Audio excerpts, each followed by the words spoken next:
It was a public holiday in the US and the UK last night as they observed Memorial Day and late May Day respectively, but it's actually quite a busy time at the end of the month, so it led to a bit of choppiness in foreign exchange markets. New Zealand dollar had a couple of big movements overnight, but at the end of the offshore session when we came in this morning, we're actually up on slightly on the levels we were at yesterday morning.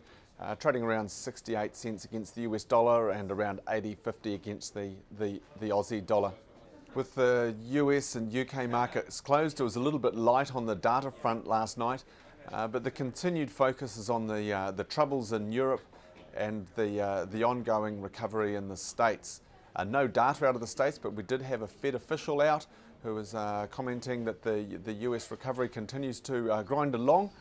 Perhaps that confidence was behind the pickup we saw in oil prices overnight. And in contrast, across the Atlantic, we had more of a focus on Europe.